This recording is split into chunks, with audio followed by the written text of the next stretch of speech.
So you're hunting for action figures or playsets. You haven't seen one for sale ever. And then you look at it and it's not good, but you still want it. We go over when you should walk away from a deal. Sometimes it's hard to do, so let's go. I am only 6 playsets away from collecting all the Star Wars vintage playsets made by Kenner from the years of 1978 to 1985. And if you want to go back and check out how I got here, please go back and start from the beginning. And make sure to like and subscribe to follow the journey. So to cut to the chase, I'm not gonna unbox anything, and that frustrates me. But just like a Padawan, there's a lesson in that. That's what this channel's here for. Not just to learn about the toys themselves, but to learn tips on collecting, right? So let's set the stage. I live in San Diego. And about 2 hours north is Los Angeles. And one of the biggest toy stores is there. Well, actually, it's like a Costco with a bunch of toy vendors who set up mini shops to sell collectibles. It's called the Frankenstein Collectible Show. It's only open on Wednesdays, Saturdays, and Sundays. But pretty much it has everything under the sun, from vintage to modern, not just action figures, but clothing, art, pretty much everything pop culture, and also sports. Sometimes celebrities, athletes, or artists do signings as well. It's like a toy con 3 days a week. I did a huge video that shows every aisle there and what's sold there. So if you want to watch that, here's a link, and there's also one down there in the description. There's a few places there that have a great selection of Star Wars vintage. In particular, 2 shops, Dark Helmet Collectibles and Enforce Collectibles, both owned by very nice people. So at the first shop, Dark Helmet Collectibles, we saw a great looking playset, the 1983 Jabba the Hutt dungeon, and it's one I'm looking for. Now, I showed this on a previous episode, and I could have gotten this one, but there's a hole in the box right where 88's head is. I mean, I could just flip the box over and show the reverse side, right? I probably could negotiate some money off the price, couldn't I? But is that something that I would be proud to have in my collection? I could probably look at eBay right now and find 10 examples in better condition inside and out, right? So I looked on eBay while I was shopping, and this is what you should always do. If you see a price on a vintage item or any item, go and do this. It takes 5 minutes. The one right in front of me was selling for $500. No paperwork inside. The figures inside were not inside the original baggies, and I already said the box was damaged. And looking on eBay, a complete boxed version that doesn't have a hole in the box is selling for $450. The box isn't in the greatest of shape, but the figures come in sealed baggies, and so does the crane. And this comes with an unused sticker sheet and the instruction sheet. The only paperwork missing is the Return of the Jedi catalog, and you can buy those often for about $10. So obviously, I had to walk away from this item. It was priced way too high for the condition that it was in, but I only knew that because I priced it against the other items in the current market. But for you collectors who know how exciting it is to hunt toys in real life and see items that you actually want in front of you for prices that you would consider, it's hard to say no sometimes and walk away. But then we all know the feeling when we bring it home and display it. The hole in the box would be yelling at me from across the room. Hey there. What? Oh, nothing. I just wanted to say hi. It honestly would be an impulse buy, the wrong buy. And that's what this video is gonna go over. When and how to walk away. There was also an item that I saw, a Grail piece of an item. And it was next to another Grail item for me. So first, there was a Matchbox Voltron diecast set from 1985. It was recalled in 1986 because it was made with unsafe levels of lead in it. That's true, look it up.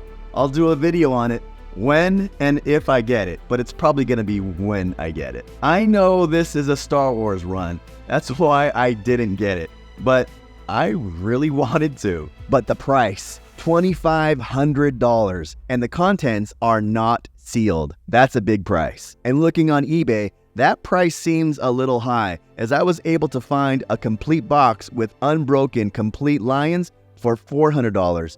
So I need to do my research because that price at first glance just seems a little high. And sitting next to it was a Grail piece of mine on this run, the Cantina Adventure Set, a Sears exclusive from 1978. And according to the seller, it had all 3 figures in it, not in sealed baggies, but he said the entire set was complete, in great shape, and obviously in the box. I was very tempted to have him bring down the box, and I wanted to look at all the contents, but I asked how much he was selling it for, and he gave me a firm price of $2,500. No negotiations. It was way up on that shelf, so I didn't want to waste his time or my time by having him grab a ladder and get it, because I wasn't in the mood nor position to spend $2,500 today. That is not in my budget right now. I was really tempted though. And again, looking on eBay, I did find an example selling for $2,400, but that one was incomplete. But I'm gonna have to do more research and get more data points for sales on these. So we went back to Enforce Collectibles. But wait, okay. So you know that I collect Ahsoka Tano items, and I heard through the grapevine that there's a Funko Pop called the Hull H Ahsoka Tano. Only 500 of these exist, and they were never released on the sales floor of the San Diego Comic-Con in 2022. So they were all sold on the secondary market, and most of them are impossible to find. And they haven't been released by Funko in wide distribution, and only about 30 were signed by Rosario, so those that were signed are super rare. Well, I saw one here at Frankenstein Collectibles. I had to do a triple take. It was selling for $7,000. 7,000 US dollars. That is a high price, and it's real.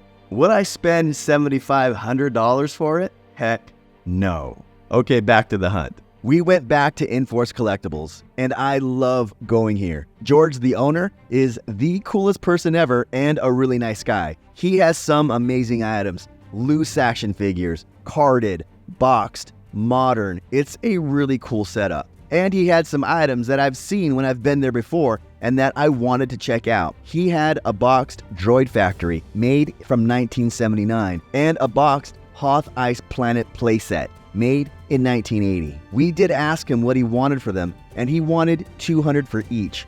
And I wanted to walk away with at least one because I drove over 2 hours. I wanted to walk away with something. So we took a look at the Droid Factory playset made in 1979. And yes, I brought my laptop with me because I wanted to have reference sites up that lists exactly what came in the boxes. Not only the toy itself, but I want to know what paper inserts originally came inside the box. From cardboard to instructions to catalogs or warning papers. It's always nice to know so you can educate yourself and use it to negotiate prices if anything is missing. Looking at the box on first glance, it is not in the best condition. It's missing a flap, and that should have been the end of my looking right there, since I want these boxes in the best condition. Not in immaculate shape, but they can't be missing flaps. But I've never handled the Droid Factory toy and the parts inside, so I wanted the experience. I was curious. And yes, going over the parts of these was key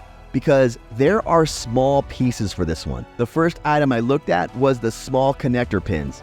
There are supposed to be 16 pins, and I only counted 11. So that means if I got this, I would have had to go on a hunt for connector pins, not even knowing where to find them or how much those even cost. The hydraulic orange tubing was also broken and very, very fragile, so I had to say no to this piece. Next up was the Hoth Ice Planet, made in 1980. This box was a lot nicer, and honestly, the parts were all there. The base was yellowed a bit, but Variant Joey wanted to buy it. Buy it. No. Do it. No. It was complete though, except for one small but big detail. On the radar dish, the base was missing, and I have no idea how hard or how often these radar dishes come up for sale on their own, let alone just the base. So that was the biggest thing for me. Since I want these complete, small items like the connector pins on the Droid Factory or the base on the radar dish, those are things that I don't want to go on hunts for to try and get those loose or piecemeal the parts on. Honestly, it would probably be fun to go on the hunt for those, but I've never seen parts like that for sale on their own, so I would have to scour the earth for those parts. So we had to walk away. But in hindsight, I did learn a lot. I learned a ton about how to research before you buy. I learned what parts come on both sets, so when I get them, I know exactly what I'm looking for. And if you watched last week's show, I did buy 2 variants of the Droid Factory playset. One with unused contents, and a beautiful example at that. The items inside are still sealed and presented as they would have come with somebody bought these back in 1980. And one made in the 1979 box that I can put my grubby Nerf herder hands on and set up. So if you haven't watched that, subscribe to the channel so you can see that in-depth video. I go over the history of it, how I got mine, and for how much. And I do these types of videos all the time, where I try and complete a full run. I even did a full run of the Kenner Star Wars action figures, and I documented the entire journey on YouTube. So please go back and binge watch that journey as well. I learned a lot. I made a lot of mistakes. I made a lot of friends. I traveled to a bunch of cool places. It was definitely a cool experience. And on next week's episode, this one's heavy, I go over the Hoth Ice Planet playset.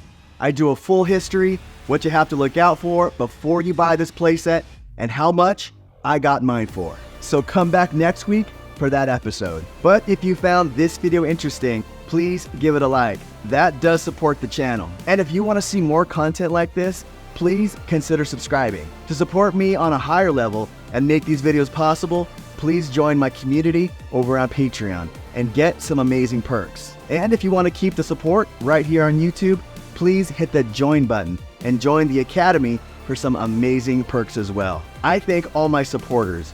You make these videos possible. And as always, my friends, thank you, and I will see you next time.